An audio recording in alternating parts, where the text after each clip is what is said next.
North Node. For better and for worse, we don't get any minutes that we've lived back. But we do get to hold on to the meaning we find in those minutes that we've lived. Meaning stays with us across time and space. As we make meaning, we expand who we are and we appreciate what we've learned and what we are still learning. When we make meaning, we can stay open and engaged with living.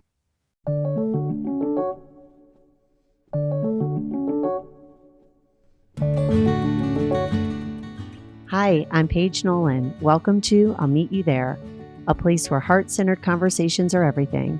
Living what matters is the truest thing, and sharing the journey is the best. Hi, everyone, and welcome back. Today is our final episode of Season 2, and I decided to go solo. For those of you who have known me and my work, it will not surprise you that an underlying theme for today's episode is gratitude. I'm recording in the month of December. We're at the end of 2025, and collecting lessons at the end of a year has been a steadfast practice of mine since forever. I love to journal, as you all have heard if you've listened to this podcast, and I'm passionate about learning, and life is my favorite class. So here's what I've learned about putting a lens of gratitude to personal reflection. When I look at my life and situations through appreciating what I'm learning, I become more open to the experience. I want to be open. I know that openness is a pathway to peace, and it's hard to stay open. It's almost impossible to accept a devastating reality. It's hard even to accept an uncomfortable one, and there's a whole bunch of variations of reality in between. Some realities you can only let in little by little. And I find if we can hold on to the revelations that come with that opening, we can appreciate what we're learning about ourselves, about each other, about life moving forward. So today I invite you to join me here. I'm going to give you 4 questions that you can use to reflect on your learnings from this year. I don't think these are the only 4 questions to ask yourself, but I like these questions and I tend to use them every year.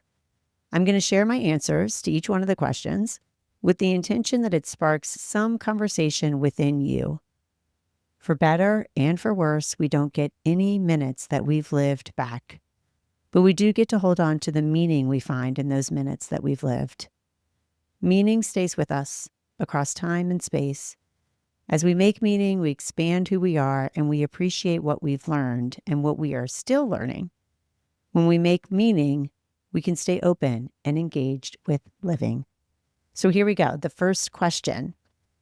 What was 2025 about for you? I'm a big fan of distilling something complex, like your life over the past 12 months, into a main idea because it helps you to make sense, and it gives you a sense of what mattered most. For me, this past year was a heart opener.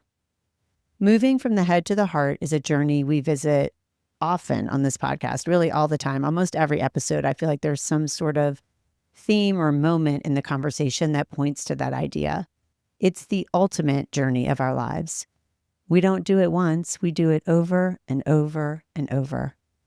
We get better at it when we pay attention and start to learn what it feels like to be in the head versus what it feels like to be in the heart. This year, I had so many experiences where I could feel myself thinking and overthinking and strategizing. I could feel myself avoiding the space of the heart because I didn't want to take the time to feel so much. I didn't want to go find out what's in my heart because my mind had a plan. And if you go trekking through the heart, you may find yourself on a totally different path than the one your mind has convinced you is the right one. The heart is a vulnerable place to go, and it can be overwhelming. For someone who willingly and skillfully can walk with another into the heart, it was humbling to feel how much I resisted opening my heart to my own experience. It's frustrating when you're well practiced at accepting others and holding all this great non-judgmental space for others, but then you can't hold yourself in that same grace. I know that so many of you listening can relate to this. What ultimately opened my heart is letting myself feel at the pace I could let the feelings in. I'm a source of stability for others, and I like that station in life. I bet you're that way too. We're built for it. And here's the deal about that role. If you're in your head too much, and you have too many ideas about how you should be or how life should be, you're not grounded in the strength of the heart. You're not rooted in your own courage. So many people I love have had really life-changing experiences this year, some by choice and others through unexpected devastation. Their experiences opened my heart to more emotion than I was expecting to feel. My own experience of change and transitions and loss opened my heart to tender places I wasn't inhabiting before. This year, I had to stay present to my own emotional life and drop the self-judgment, which is done in real time, not all at once, and just feel. We don't open our heart because we think we should open our hearts. Our emotions are keys, and they turn in connection with others and with our faith. Our feelings unlock the depth of love and compassion we have for one another, and what I appreciate about this year is that I'm learning to direct that love and compassion inward. I'm learning that I need to do that. It's not as natural for me as it is to direct it outward. Again, something I'm sure you all will be able to relate to. But I'm grateful that this year is showing me how much more resilient I can be when I'm gentle with myself on the inside. When I offer myself grace and understanding, I'm so much stronger for others, and that gives me great purpose. So, your turn. First question, what was 2025 about for you? The second question is, what was something that surprised you about 2025? My answer to this has to do with the heart opening. I'm surprised that my emotional life surprised me. And for me, that reveals how much I expect to easily move through without pausing. It's a personal reflection for sure, but I think that expectation is reflective of our culture. Keep going, stay productive, be there for others, and deal with yourself later after everyone else's needs are met. These are the messages we receive. There's no time for the emotional life. The doing is much more important than the being. So here's an example. Before I started my own coaching practice, I helped kids get into college. Again, something that I've referenced in this podcast. And I was a college guidance counselor on and off in different capacities for 12 years. This year was the year that I was in charge of getting my own two daughters into college. And it's something that I knew I could guide them through.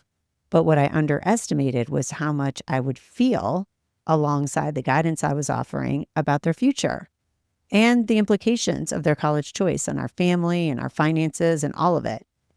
So it seems obvious, of course, they're my kids. So it's going to feel different. It's going to be a different experience than it is when I help other kids. But we do this to ourselves. We think that when we know something about our experience or we can intellectually grasp what's happening, we think that that cognitive understanding is going to streamline the emotional side of it for us. It won't be so messy. It won't be so emotionally taxing because we know what we have to do. And when it's emotionally exhausting or confusing, we often don't give ourselves enough space to feel that. Because, of course, there's the expectation that we'll get it done swiftly, we'll get it done on time, and that the doing is more important than the feeling. If I dig into the emotional experience of this year specifically, there have been many moments where I felt deeply saddened.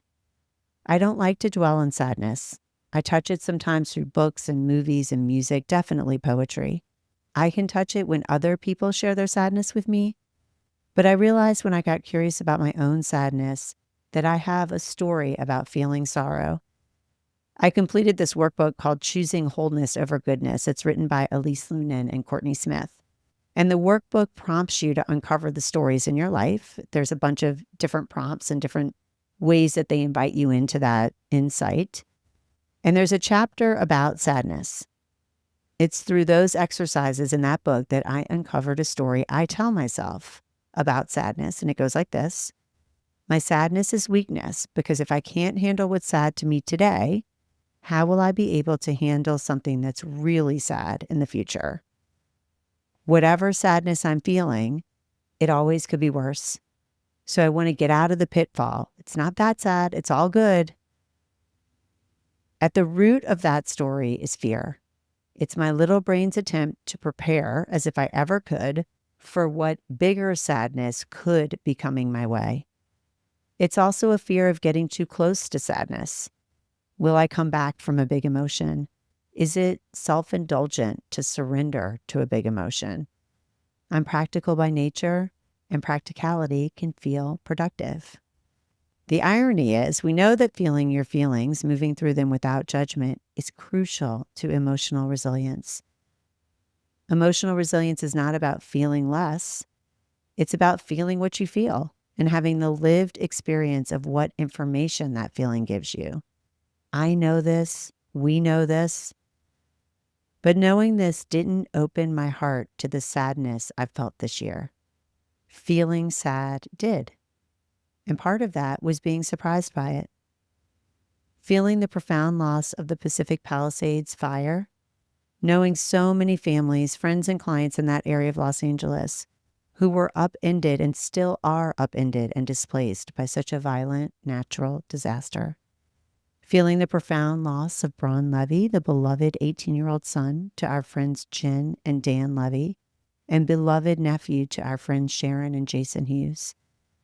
Braun was killed by an alleged drunk driver just a few weeks before his high school graduation in May of this year. Feeling the heartbreak of a long-term client whose father is nearing the end of his life, at the same time as she is taking care of her best friend who is dealing with an aggressive form of cancer. Feeling the distress of a friend whose son is battling debilitating depression. Feeling the heaviness of the world news. Feeling the quiet in our home after the girls left for college, and witnessing my husband Boyd's sadness, which was totally unfamiliar to me. There are more examples, but the reflection I make here is that my heart is open. I didn't expect it to be opened this way. I didn't expect the great losses of 2025. And even the things I did expect to make me sad, like the girls leaving for college, left me more tender than I anticipated. And it wasn't something I could think my way out of. It was and still is an experience I'm feeling my way through. It's definitely changing who I am and how I understand what it means to be human. So question number 2 for you. What was something that surprised you about 2025? Okay, question number 3. What's one thing that supported you the most in 2025? For me, the answer to this one is an idea. And it's the idea that it's okay that things are different. It's okay to change. Our family life is not the same as it was 12 months ago. Los Angeles is not the same as it was before the fires. People I know are not the same after loved ones have died this year. People I know are facing difficult choices and challenges and are not sure what path to take forward. Things are different, life is changing, and it's okay.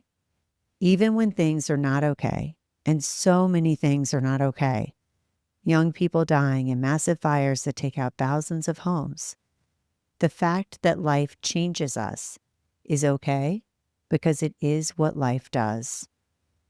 This year, anytime I was able to bend and be with what is, I felt more grounded. When I argue with what is or refuse to accept it or deny it, I feel powerless. It's a place of defeat and depression. We need to feel empowered to move forward and evolve. So this year, when I was longing or sad or angry or burnout or exhausted, the thing that offered me the most space to be was my journal. Again, this is something that's come up before in the podcast. Journaling is often a practice that I turn to. I had a friend ask me the other day about journaling. She's going through a really hard time too. And she's kept a journal here and there over the years, but she's never consistent with it. And I could tell from her questions, she was approaching it very much from her head. She suspects that journaling could help her through this difficult chapter, but she's already judging her journaling practice before she's even started. So I'm going back to number 1 with this reflection. The more you can approach something with your heart, the less judgmental you'll be. I don't hold myself to any rules when I journal. The paper is a place to go to doodle, to write down feelings or thoughts I don't want to share with anyone, or I just scribble a word or a phrase. Journaling to me feels like decluttering, It's cleaning out random items and trash that's accumulated in your car. After I fill up a piece of paper like that, my head is clear and I can move forward with lightness. This is the practice that felt the most supportive to me in 2025. The other day, I was waiting in the doctor's office for a medical procedure, a quick one. It wasn't a big one, but it did involve an IV. And I was nervous because it's medical stuff and I haven't had an IV in forever, it feels like. I think the last time I had an IV, I was in childbirth. And so I didn't know what it was going to feel like. And what I had to do with or what I chose to do with my racing thoughts and all my worry is to draw in my journal. And I was doodling a sketch of a woman who was laying down in the sun with this palm tree. And I was doodling all these encouraging words. And the nurse came and got me set up. And she was watching me draw and she asked me about it. And I was telling her how this act of drawing, of dropping into my body, using my hand and focusing on the page is the thing that gets me out of worry. And she happened to be a journaler too, so she could relate.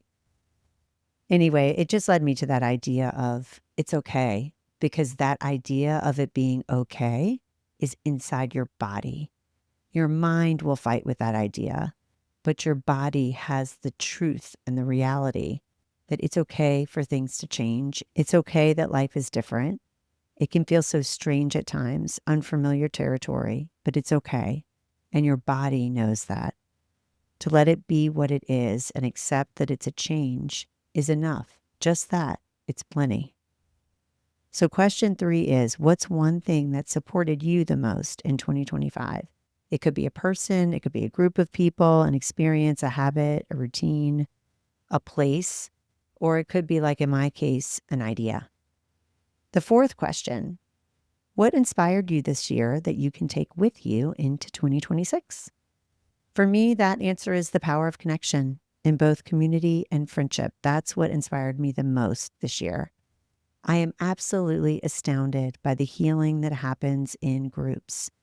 I get to see this in my professional work as a facilitator all the time, and it happens in community life for all of us. When people show up to witness each other with compassion, without agenda, it offers such a deep sense of belonging that people are free to be who they are and to remember that who they are is enough. That's the ultimate remembrance. I've been a part of a members-only community for women called Let It Break for a couple years now. And in the groups that I facilitated this past year, I was so inspired by how honest and heartfelt the women share. When one person says the truth, it invites everyone else to tell the truth. Now, some may not tell it out loud, but just to be in the room with truth means that what is true and real is welcomed here. And that is a gift of authenticity, which inspires lasting connection. The same is true for the groups I facilitated with women who have been victims of the Palisades fire. Grief is complicated and exhausting. It touches every single aspect of life, and it continues well beyond the initial outreach of support. It continues in invisible and seemingly infinite ways. This year, I've learned how the edges of heartbreak that can be so cutting and isolating are soothed and softened in a circle of safe sharing. Just to name an experience, just to describe it without even understanding it, can release some of the weight of it. Grief is too much to bear alone. Staying connected in community and to friends is the light that leads us through the darkest hour. I've learned this also through the light of the Live Like Braun movement. Watching that movement grow has been so inspiring. Braun was a larger-than-life person, and with all of his talents and energy and gifts, he is probably most known for his extraordinary kindness. Since Braun's passing, Jen has been leading the Live Like Braun Foundation with a boundless purpose and commitment to the mission of helping students achieve their dreams, building public tennis centers, which was Braun's passion, and raising awareness about impaired driving risks. Beyond the foundation, Live Like Braun has taken on a life of its own. It brings people together. It brings so much love to everyone who knew Braun and misses him. Whenever I wear my Live Like Braun hat in my neighborhood, someone notices and knows his story. The Live Like Braun movement is so powerful because it's about connection. It's about meeting each other with openness and kindness. And it's definitely something I'm bringing with me into next year. The power of community and friendship has the ability to lift us up through the darkest passages.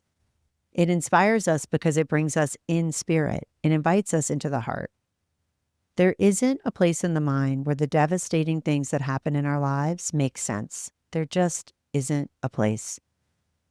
But there is a spot in the heart where the truth of loss can land and be held in love. So question 4 for you. What inspired you this year that you can take with you into 2026? Okay, here's my summary, y'all. This year, I'm appreciating what I'm learning about the heart. I've seen people rise into new circumstances with such courage and fortitude. I've seen people show up for each other with grace and vulnerability. I've been humbled by life. I've prayed a lot. I've cried a lot. My faith is stronger for it. I've come to accept the places in my own heart that are softer than they were before. I understand my parents a lot better now that I have 2 daughters who don't live at home anymore. I know more about my husband's heart. I see the depth of love he has for our kids in a new way as our family dynamic shifts. I understand more about his hopes and his fears, and I'm growing more attuned to how we can stay open to each other in this next chapter of our marriage. I have a deeper respect for my emotional life. I'm getting better at feeling, at least I think I am. My heart feels bigger, that's for sure.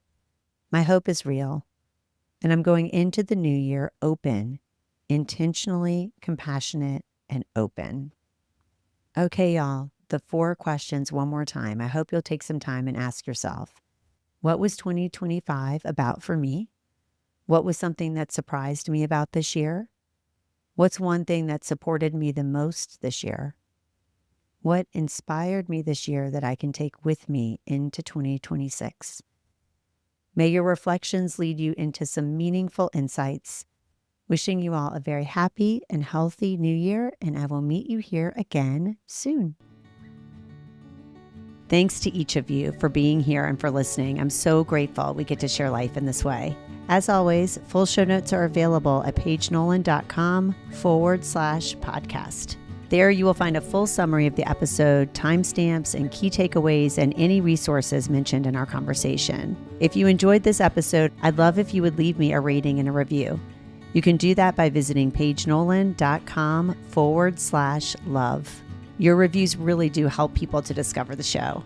And if you know someone specifically who would enjoy this episode, I'm so grateful to have you all share. I'll meet you there with your friends. Lastly, if you have any questions or comments, or if you would like to share any feedback with me, please email to meetmethere@paigenolan.com. I would love to hear from you. Thank you to the team that makes this show possible. Podcast production and marketing by North Node Podcast Network. Music by Boyd McDonnell. Cover photography by Innes Casey. Okay, y'all, that's it for now. I'll meet you there again soon.